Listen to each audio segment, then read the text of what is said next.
E nós vamos ouvir a palavra do Senhor, Santo Varão de Deus. É com você.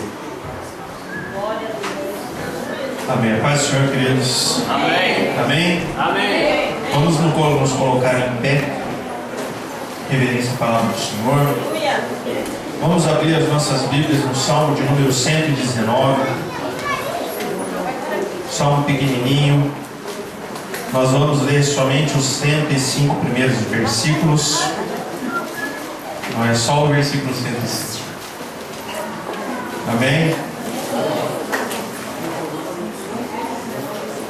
Quando o pregador abre a Bíblia, o livro dos Salmos, ainda mais em salmos grandes, o povo já começa a se preocupar com o joelho.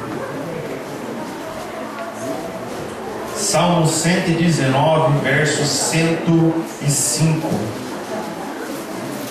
Versículo muito conhecido no nosso meio. Amém? Amém. Glória a Deus. Diz assim a palavra do Senhor: lâmpada para os meus pés é a tua palavra, e luz para o meu caminho. Amém? Amém. Pode se sentar. Senhor, em nome de Jesus, ó Pai, nós queremos clamar ao Senhor, ó Deus, nessa noite. Que, Senhor, o Senhor possa falar com o teu povo, ó Deus. Que a tua unção e a tua presença, ó Deus, que podemos sentir aqui em cima dessa plataforma, Pai, possa romper, Senhor, os limites físicos dela, Senhor, alcançar a cada um dos teus filhos que aqui se reúnem, Senhor, nessa noite. Que o teu poder, a tua graça, Senhor, sejam, Senhor, emanados em nosso meio, ó Pai amado. Em nome de Jesus. Amém.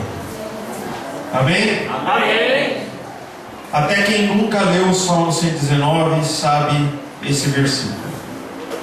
Lâmpada para os meus pés é a tua palavra, e luz para os meus caminhos. Quando o salmista escreve esse Salmo 119, em especial esse verso de número 105, ele está nos dando uma receita para uma vida de vitória na presença do Senhor. Muitas vezes nós conhecemos a palavra do Senhor, mas nós nos esquecemos de praticá-la. Nos momentos difíceis da nossa vida, em vez de nós buscarmos refúgio no Senhor, nós buscamos todas as outras ferramentas que estão à nossa disposição. Mas é interessante que o salmista, quando ele escreve essa passagem, ele diz expressamente que aquilo que iluminava o seu caminho era a palavra do Senhor. Amém? Amém. Glória a Deus.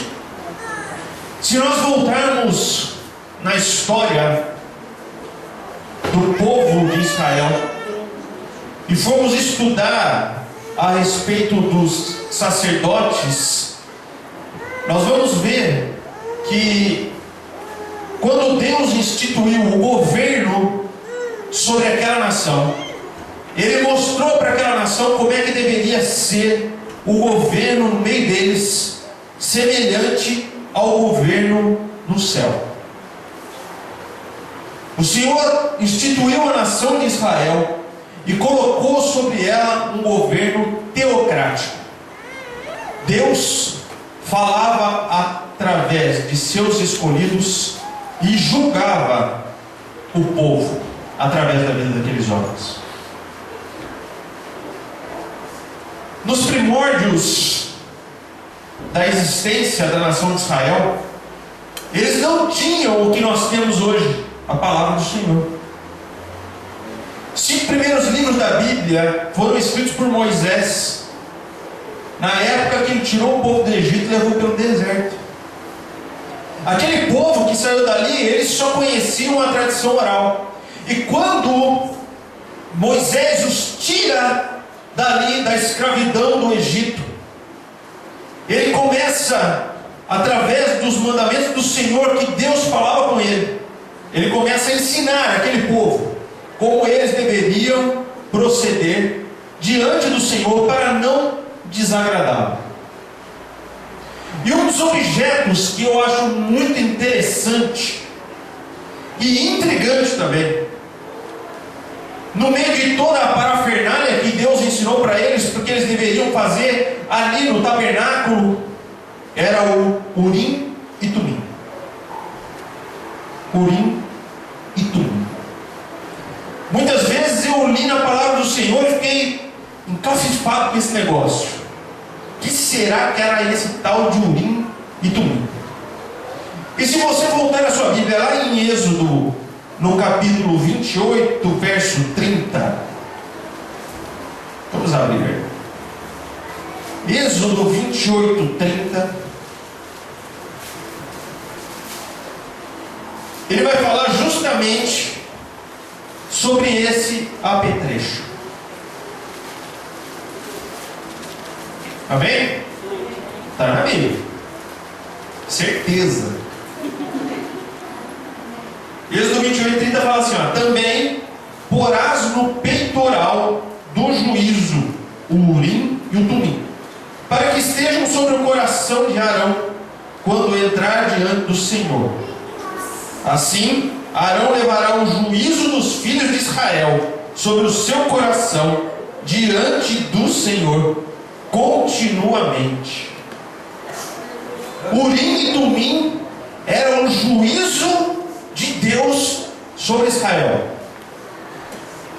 Aí a gente já logo fica imaginando o que seria aquele negócio. O símbolo da justiça hoje é uma balança, né? Aquela balança de pêndulo. E a gente já fica logo imaginando que coisa esquisita, o sacerdote andando com uma balança no peito pendurado. E não era isso. O Urim e Tumim é um objeto de sorte. De sorte. Você pode até se escandalizar nessa noite com aquilo que eu vou falar para vocês. Mas o juízo de Israel muitas vezes era tirado na sorte. Urim e Tumim era mais ou menos como cara e coroa. Todo mundo conhece isso. Pega uma moeda, joga para cima. Se der cara é uma coisa, se der coroa outra coisa. E eles chegavam diante do Senhor e eles faziam perguntas simples para Deus: Senhor, é sim ou é não? É sim ou é não? Perguntas simples, que tivessem duas opções de respostas, e usavam o Urim e Tumim para poder lançar sorte sobre Israel. Mas como é que nós podemos julgar a vida de uma pessoa lançando sorte sobre a vida dela? É um peso muito grande para se atribuir quando você tem a vida ou a morte de uma pessoa ali em juízo naquele momento, você simplesmente apelar para a sorte. Para o povo de Israel, não é. Não era. Você sabe por que para o povo de Israel não era? Porque eles criam naquilo que Deus falou para eles. Eles criam. Arão, quando entrava diante do Senhor e usava o Urim e Tumim para lançar um juízo sobre o povo de Israel, quando ele entrava na presença do Senhor, meus queridos, ele tinha fé que Deus iria falar e iria usar aquele objeto. Todas as vezes que nós vemos o Urim e Tumim ser usado na Bíblia, e até no Novo Testamento ele foi usado. Até no Novo Testamento ele foi usado para escolher quem seria que iria ficar no lugar de Judas Iscariotes. Eles lançaram sorte entre os apóstolos para saber quem Deus queria que ficasse no lugar dele. Escolheram duas pessoas cheias do Espírito Santo, capazes de ocupar aquele cargo de apóstolo, e lançaram sorte sobre eles. Eles usaram o Urim e Tumim. Cara, coroa. E aí, Senhor, cara é esse, coroa é aquele, pá, tem um cara, Matias, é esse. Matias era o cara. Lançaram sorte, meus queridos. Lançaram sorte. Hoje em dia, nós temos uma riqueza que aquele povo não tinha. A palavra de Deus. Mas nós temos medo de usar a palavra de Deus para escutar as respostas do Senhor. Temos medo. Quantas vezes você faz uma pergunta para o Senhor e abre a palavra do Senhor a esmo e o Senhor te responde? Quantas vezes você faz isso? Tem coragem de fazer isso? Não estou falando de caixinha de promessa, querido. Caixinha de promessa, se for usar caixinha de promessa, tem que usar uma caixinha de paulada também. Não é verdade? Tem caixinha de promessa é covardia, só bênção. Deus vai abrir os celeiros, vai multiplicar o seu pão, vai derramar bênção do céu, vai abrir a tua madre. É só bênção. Só bênção. Eu me lembro quando nós fazíamos programa de rádio, a turma ligava lá, tira uma palavra mentira. Lá na Bíblia, vem cá. Pá, abria lá nos livros ali dos profetas, que é só paulada. Aí a turma falava, tá amarrado em nome de Jesus. Nunca mais ligava para nós. Povo da tentação. Esse pastor aí não tá com nada não. Espírito Santo.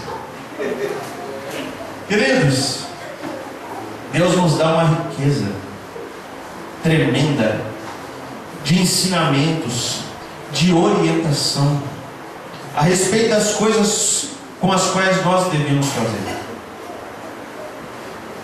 E Deus é poderoso para usar o que quer que seja para te responder.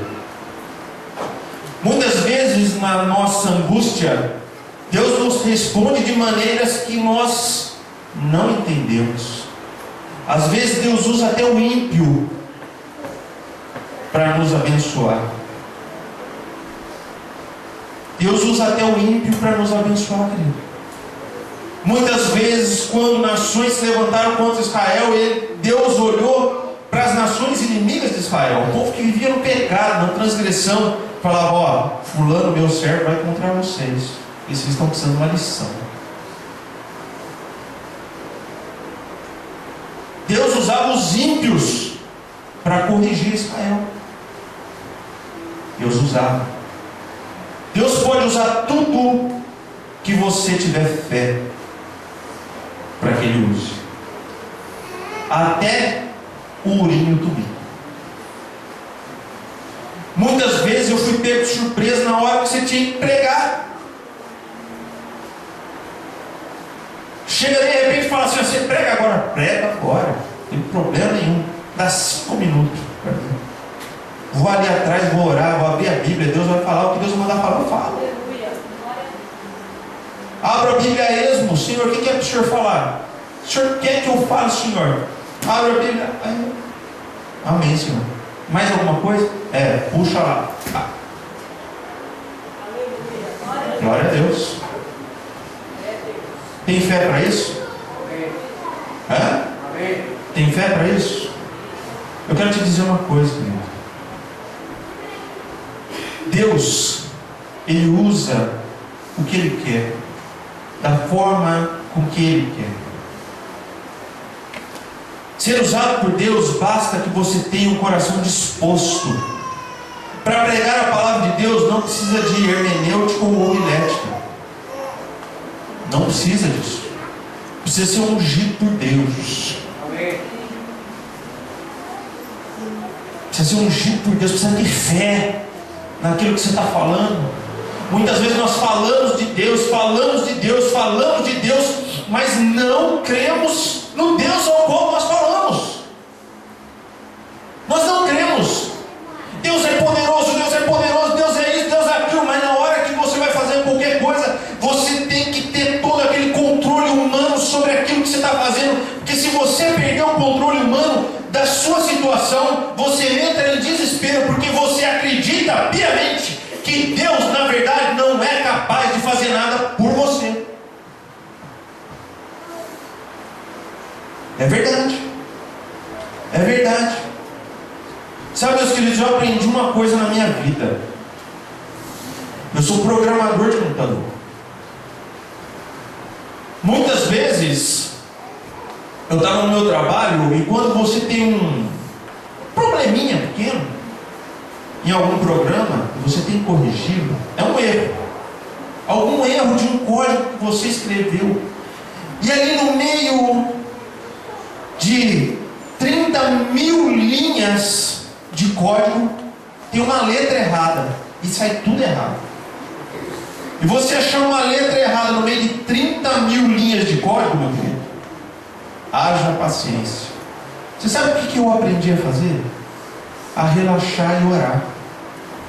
Falar, ó Senhor, já li e reli esse negócio 3 vezes, agora eu desisto. É só com o Senhor mesmo que pode dar certo esse negócio. Aí você vai, toma uma água, toma um café, bem relaxado. Aí você joga a esmo assim, a telinha, pá, cadê você já achou? Sabe por quê? Deus é programador de computador? Não. É muito mais do que isso. Ele é muito mais do que isso. Quando as pessoas ficam olhando hoje em dia para a modernidade e falam, nossa, a tecnologia hoje é fantástica, a gente consegue fazer isso, consegue fazer aquilo, meu querido. Se juntar todos os processadores do mundo, talvez não dê um cérebro humano, meu querido.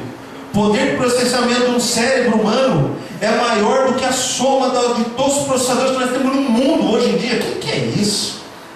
E a gente está achando que a tecnologia é fantástica. Deus é fantástico, meu querido. Deus é fantástico. Deus é poderoso.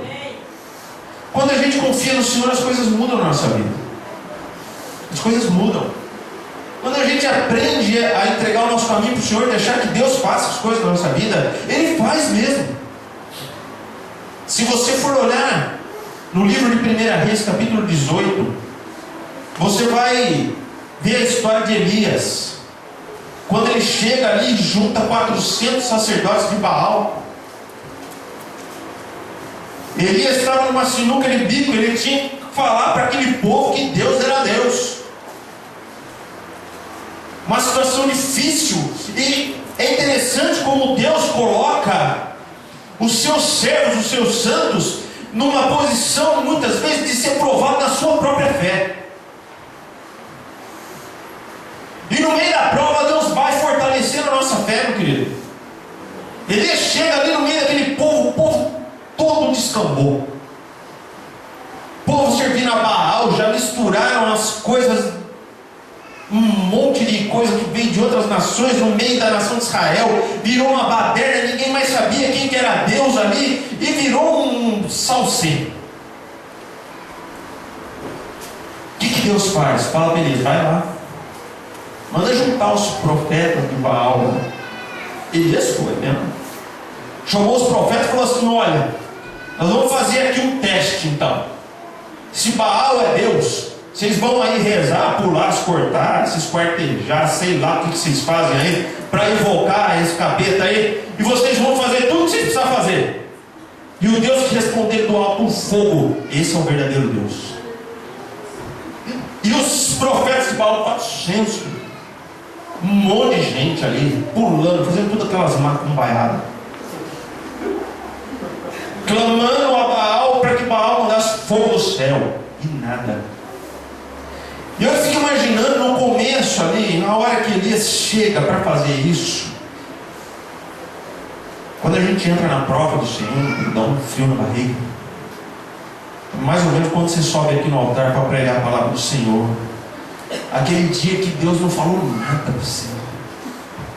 Você fala, Deus, o que vai me pregar? Senhor, eu não sei o que eu vou pregar.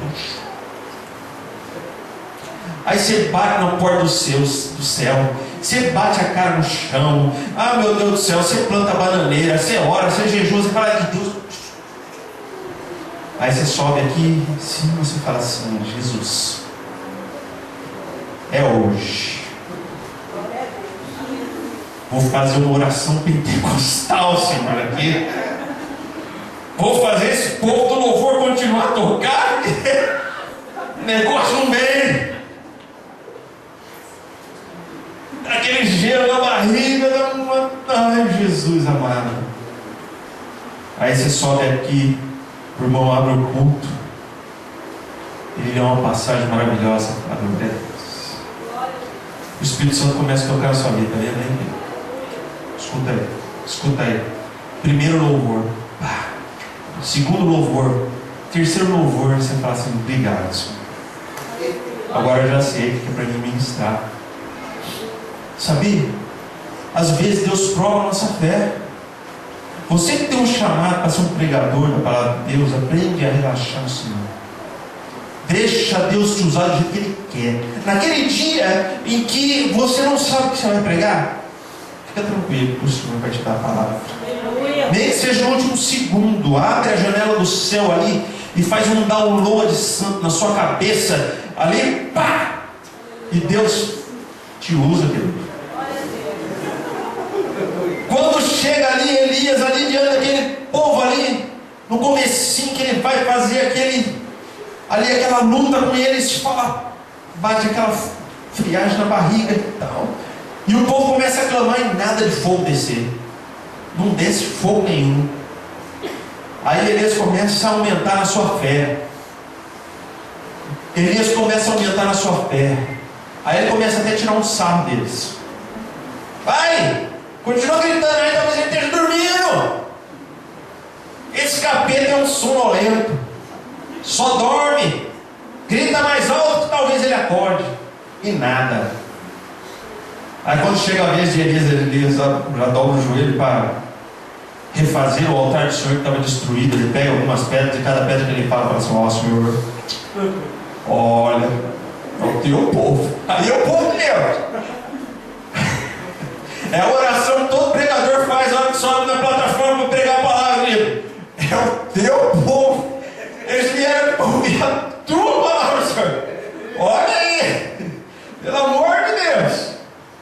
E olha, Senhor, é o teu povo. Olha, Senhor, é o teu povo. Colocou, reestruturou ali o altar do Senhor. Colocou ali o sacrifício. Aí ele já estava cheio de fé e da unção ali, já estava até falando umas línguas estranhas, glorificando ao Senhor. Ele pegou e falou assim, agora traz água e joga de tudo aí. Mandou jogar água no altar inteiro. Aí ele falou assim, Senhor é Deus, mora fogo aqui. Quando Deus mandou fogo naquele lugar, não deu o sacrifício, o altar, a água que estava lá perto lá. E saiu até um encapetado, estava lá perto, chamou os caras. Por quê?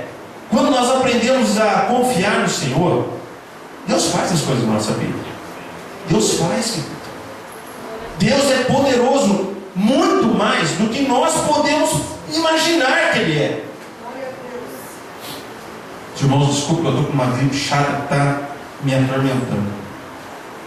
2 Reis, capítulo 4, de 8 a 35. Você vai ver a história da sunamita e o seu filho. Essa mulher era uma mulher rica. E todas as vezes que Eliseu passava próximo à casa dela, ela convidava Eliseu para entrar, tomar um cafezinho, pãozinho de queijo, aquelas coisas boas.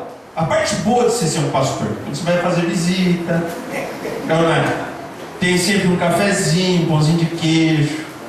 É a parte boa de ser pastor. É a única parte boa de ser pastor.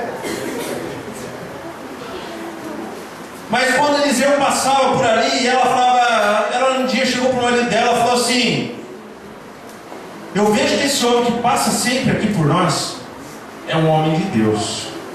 Vamos fazer um quartinho para ele lá em cima, e a gente coloca lá uma cama, uma cadeira, tal, porque quando ele passar por aqui, e naquela época, queridos, não tinha carro, naquela época não tinha avião, não tinha esses, como é que chama aqueles ônibus chique que a turma mora dentro? Trailer.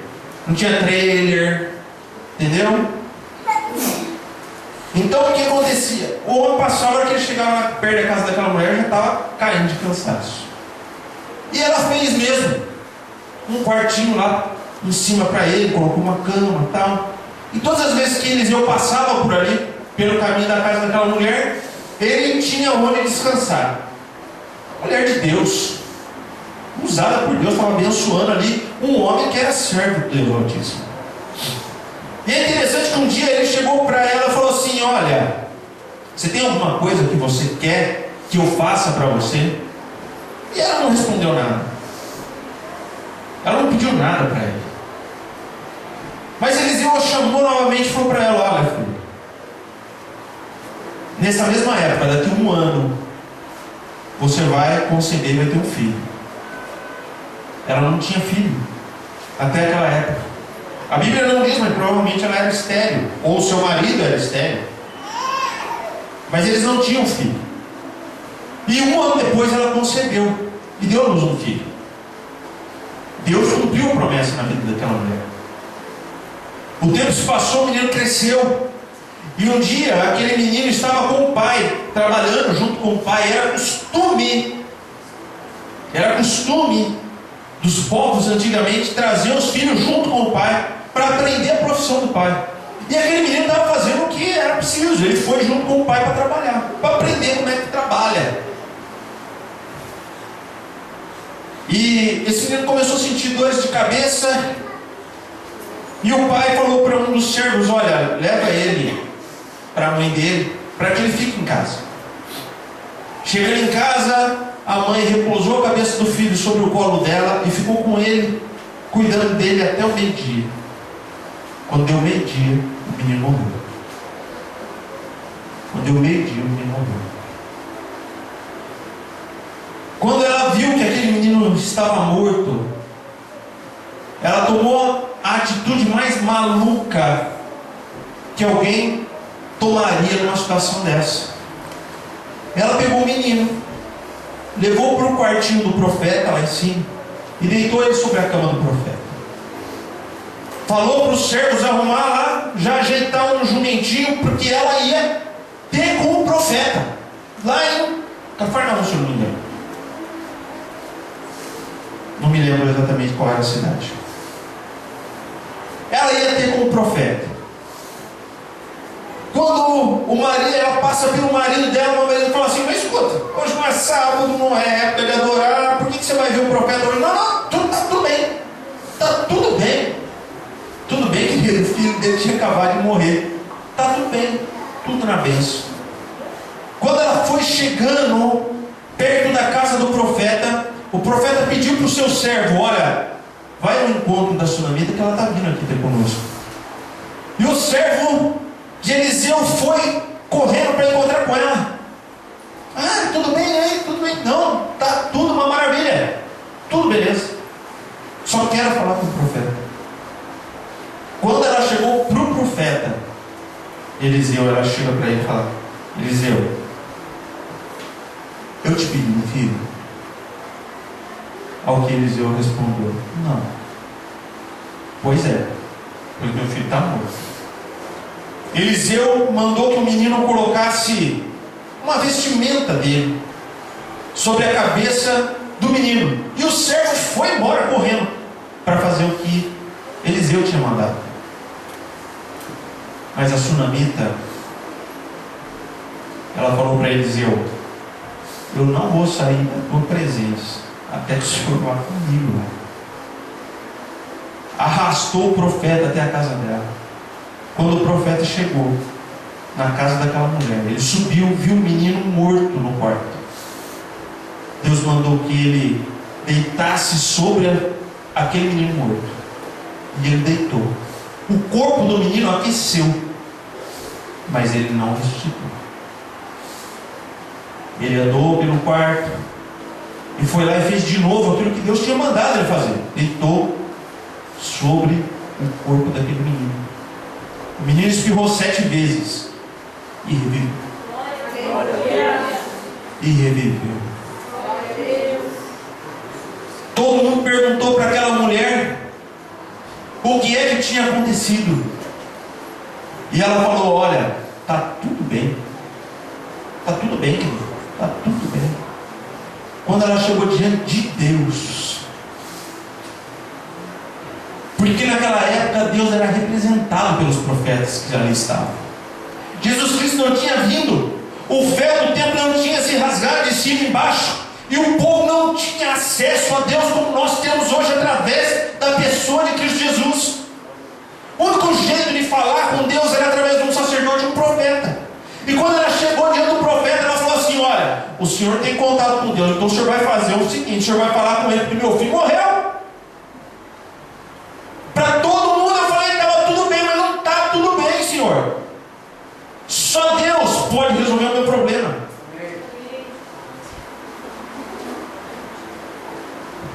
Esses dias nós estávamos trabalhando e um dos rapazes que trabalha comigo, ele disse que a Mega Sena estava acumulada 30 e tantos milhões de reais. E ele falou: isso aqui já resolvia todos os problemas. Para ele, tem problema, querido, que dinheiro nenhum no mundo pode resolver. Dinheiro nenhum no mundo pode resolver. Fala para uma pessoa que está com câncer em estado terminal que ele ganhou na Mega Sena. Para ele não vale nada isso. Não vale nada. Porque dinheiro nenhum pode trazer ele de volta à vida. Mas eu conheço alguém que pode curar. É o Senhor. Eu conheço uma pessoa que ressuscita os mortos até.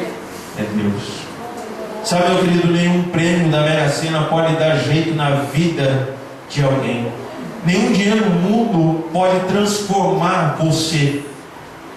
Mas o sangue de Jesus pode. Dinheiro nenhum no mundo pode tirar um viciado do vício. Pelo contrário, normalmente o dinheiro faz com que ele se enterre mais ainda. Mas o Senhor Jesus tira o seu vício. Quando nós confiamos em Deus, Deus muda as coisas na nossa vida. Deus transforma as coisas. Deus usa tudo e todos. Deus é poderoso. O que nós precisamos é aprender a confiar no Senhor. Se você abrir em Atos dos Apóstolos, lá no capítulo 5, você lê lá do verso 17 em diante, você vai ver que os apóstolos estavam presos por pregar a palavra do Senhor. E Deus mandou um anjo para tirar eles da cadeia. Deus mandou um anjo para tirar eles da cadeia. E se você abrir em Atos no capítulo 12, de 6 a 11, você vai ver que Pedro estava preso ali na cadeia. E dessa vez eles foram mais longe, não somente trancaram ele na cadeia. Falou: esse cara é mestre em fuga. Já tinham prendido ele e o anjo foi lá e soltou ele. Esse cara é mestre em fuga. Então o que nós vamos fazer? Vamos prender ele. Mas dentro da cela, nós vamos prender ele nos grilhões que ficavam lá. E nós vamos colocar 2 soldados, um do lado de cá e o outro do lado de lá. Fico imaginando Pedro. Que situação. Olha o prêmio por pregar a palavra de Deus. Vai, pastor, segura essa. Pegou a palavra de Deus. Aí prenderam o homem. Prendeu é igual a polícia, filho. Já dá um safanão que não tem escapatória. Nunca vi ninguém ser preso e levado com carinho para a cadeia. Já viu? Nunca vi. Já vai preso, já é um safanão de brinde. É igual o McDonald's. Você compra, vem sempre o combo. O combo da prisão é um safanão. E Pedro, além de levar um safanão, foi preso, colocado ali, e colocou 2 marmanjos peludos, babando em cima da orelha dele, um de cada lado. Jesus amado. Além de ser preso, ainda tem que ficar aguentando 2 marmanjos, um de cada lado, babando na sua orelha e roncando ainda. Você já pensou? Que situação? Aí Deus mandou o anjo. O anjo entrou na prisão. E Pedro achou que ele estava sonhando naquela hora. Que ele diz isso, Paulo. Pedro nem estava gritando. Ele falou assim: eu estou sonhando aqui. O anjo chegou, soltou as grilhões de Pedro e falou: vem, filho, vamos embora. Os guardas ficaram dormindo lá. Caiu um em cima do outro. Foram lá, abriu as prisões, tal. Aí hora que Pedro chegou na rua, falou assim: caramba, é verdade esse negócio. Quando a gente aprende a confiar no Senhor, Deus faz as coisas na nossa vida, querido. Pedro estava tão preocupado, tão atribulado por estar preso, que ele estava roncando lá na cadeia também. Estava dormindo, numa boa, sossegadão lá. Apesar daquela amizade, infelizmente, que estava do lado dele, dos seus parceiros de sono babando na sua orelha, Pedro estava dormindo. Só acordou e estava lá no meio da rua. Meus queridos, quando nós aprendemos a confiar no Senhor, Deus faz as coisas. Deus faz as coisas. Ministros do Senhor, quero falar com vocês. Aprende a não ter controle sobre o culto e sobre o seu ministério. Aprenda isso. Aprenda isso. Faça o que Deus mandar você fazer. E deixa Deus fazer o resto. Parte da maturidade espiritual de um ministro de Deus é saber até onde vai a sua obrigação, onde começa o trabalhar de Deus. A nossa função é simplesmente fazer aquilo que Deus mandou nós fazermos. Função de um pregador é abrir a sua boca, deixar que Deus fale através da sua vida. De um ministro de louvor é a mesma coisa. Abre a tua boca e deixa Deus fazer. Deixa Deus fazer. Pessoal do louvor, o que vocês têm que fazer? Vocês têm que entrar na presença de Deus, querido. Está vendo isso aqui? Isso aqui é um limite físico. Espiritualmente isso aqui não existe. Espiritualmente isso aqui não existe. Nós sentimos uma presença de Deus quando a gente sobe aqui em cima. Tremenda. Tremenda. Eu quero desafiar você a sentir a mesma coisa. Aleluia. Porque para Deus, esse limite aqui não existe. Esse limite não existe. Aleluia. Se eu subo aqui e sinto a presença de Deus, eu tenho que sentir a presença de Deus. E a hora que o povo estava ali cantando, eu estava aqui atrás, peguei a câmera e comecei a gravar. Eu estava sentindo a presença de Deus ali. Esse limite aqui, ó, ele não existe. Ele não existe para Deus. Eu quero desafiar você a entrar na presença de Deus. Quando o povo começa a adorar aqui, não é uma música bonita, é você fazer valer o sacrifício de Cristo Jesus lá na cruz do Calvário. Jesus não deu a sua vida na cruz do Calvário para que você fosse livre do inferno. Foi para isso que Jesus deu a vida na cruz do Calvário. Você sabia disso? Sabia? Foi para te livrar do inferno, querido. Foi para que você tivesse acesso ao Pai. Quando Jesus morreu lá na cruz do Calvário, no momento em que ele expirou e falou: Senhor, nas tuas mãos eu entrego o meu espírito, o véu que separava o lugar santo do Santíssimo rasgou de cima e baixo. E ali simbolizava que agora a sunamita não precisava mais ir atrás de Eliseu, mas podia falar: Pai, ó, em nome de Jesus, cura o meu filho, ressuscita o meu filho. Você pode fazer isso hoje. Você pode fazer isso hoje. O Senhor Jesus disse que aqueles que crescem fariam sinais ainda maiores do que os que ele fez. Sabe por que as coisas não acontecem dentro da igreja hoje em dia? Porque nós não cremos no Senhor. Nós não cremos no Deus que nos resgatou. Ah, eu creio. Você crê bem pouquinho. Bem pouquinho. A gente crê em Deus no domingo à noite, na hora do culto. A gente crê em Deus algumas vezes na quinta-feira, porque muitas quinta-feiras a gente nem crê e nem vem. A gente crê em Deus nos momentos de um tempinho na igreja. Vou lá, cantar louvor. Aí a gente vem para a igreja, se veste com trajes de santidade. Adentra aqui agora, eu sou o santarrão. É ou não é? Mas nós não cremos Deus é poderoso para fazer algo na nossa vida. E nem através da nossa vida. Para de ter controle da sua vida. Para de ter controle da sua vida. Coloque o controle da sua vida nas mãos do Senhor e deixa Ele fazer. Você vai ver que Deus vai fazer coisas que você não imagina que Ele pode fazer. Para de achar que você precisa disso, precisa daquilo. Você precisa entregar os teus caminhos ao Senhor.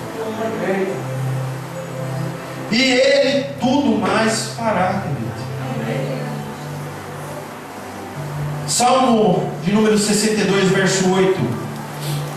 E eu termino com esse salmo.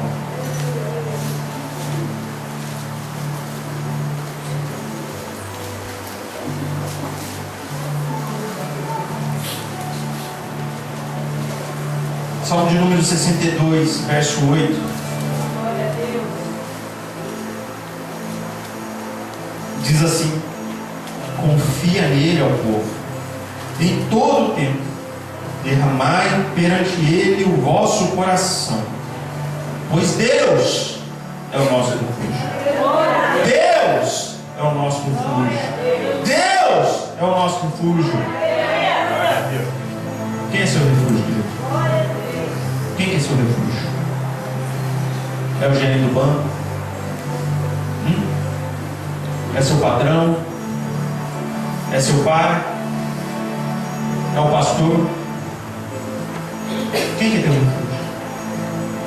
Quem é teu refúgio? Entrega os teus caminhos ao Senhor. Confia nele.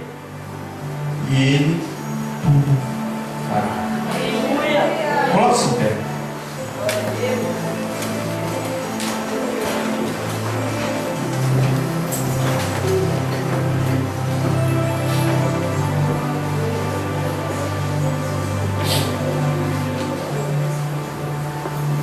Senhor,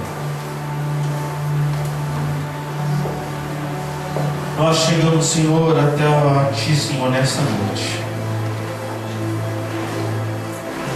Como filhos e filhas do Senhor, pequeninos, ó Deus, indignos, ó Deus, de entrar na Tua presença, mas lavados pelo Teu sangue precioso, pelo sangue do Teu Filho amado.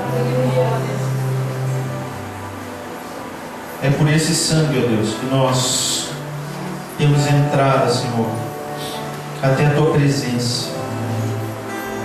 E é fiados, ó Deus, no sangue de Teu Filho, ó, que nós adentramos, Senhor, a Tua presença nessa noite. Senhor, cada um dos Teus filhos, ó Deus, que aqui já chegou nessa noite, possa, Senhor, ter acrescida, Senhor, a sua fé. Aumenta, Senhor. Aumenta nessa noite a nossa fé, Pai, para que nós possamos crer, para que nós possamos confiar nos momentos difíceis da nossa vida, que nós aprendamos, Senhor, a confiar no Senhor. Esquecer, Senhor, de todas as ferramentas humanas, ó Deus, de todas as situações, ó Deus, de todas as pessoas que porventura poderiam nos socorrer. Aprender a confiar no Senhor, ó Deus.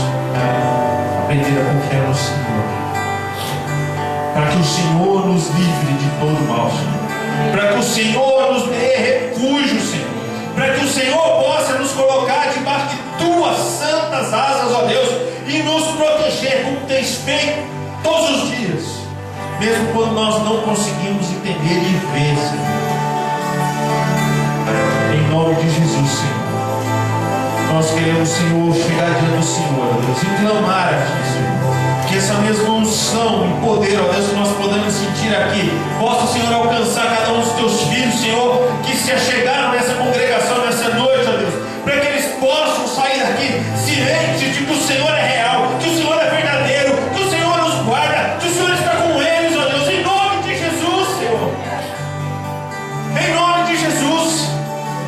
Traz, Senhor, a nossa memória, Senhor. Traz a nossa memória os Teus grandes feitos,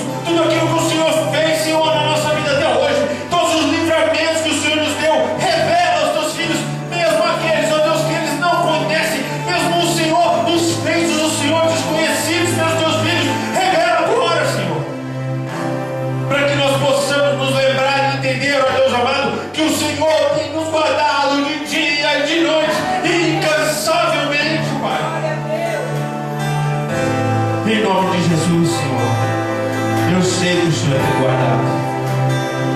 Mesmo em meio à tribulação, Senhor, mesmo em meio, Senhor, às dificuldades, mesmo, Senhor, nos momentos em que nós achamos que estamos vivendo um momento de derrota, eu sei que o Senhor nos faz mais do que vencedores.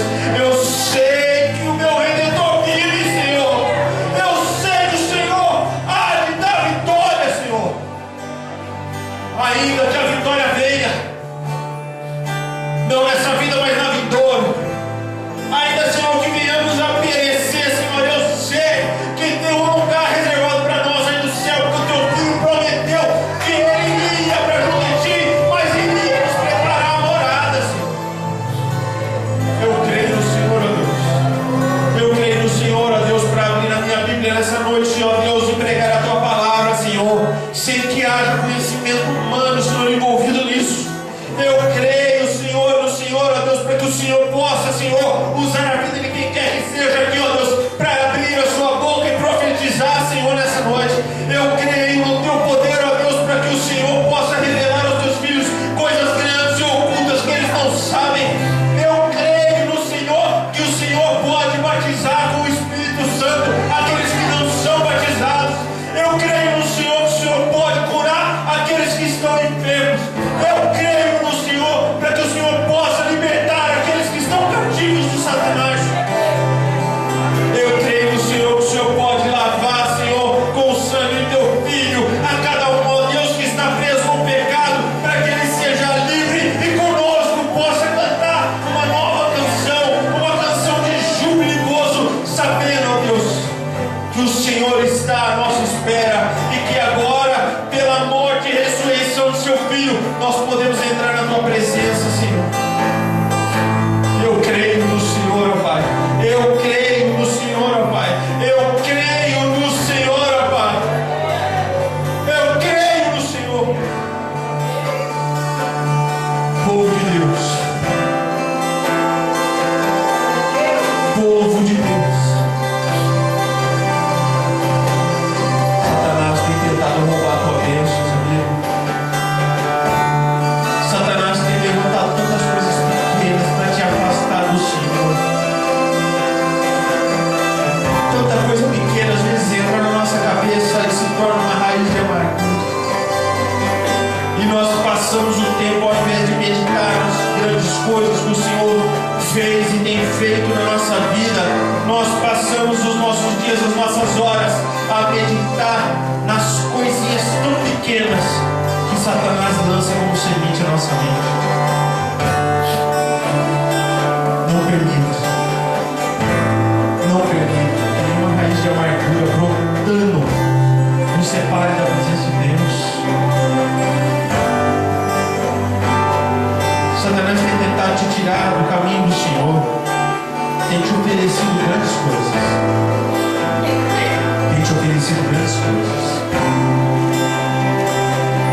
A questão não é ser tentado até Jesus foi.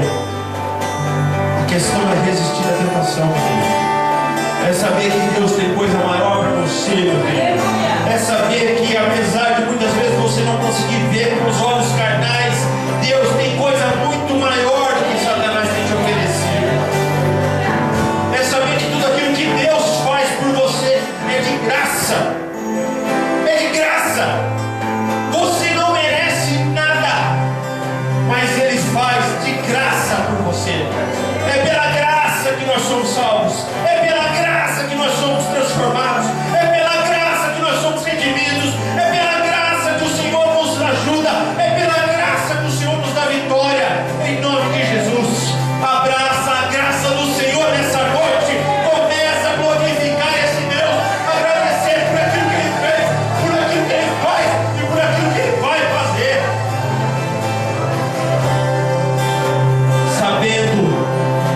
Sabendo que o Senhor é galardoador daqueles que o buscam.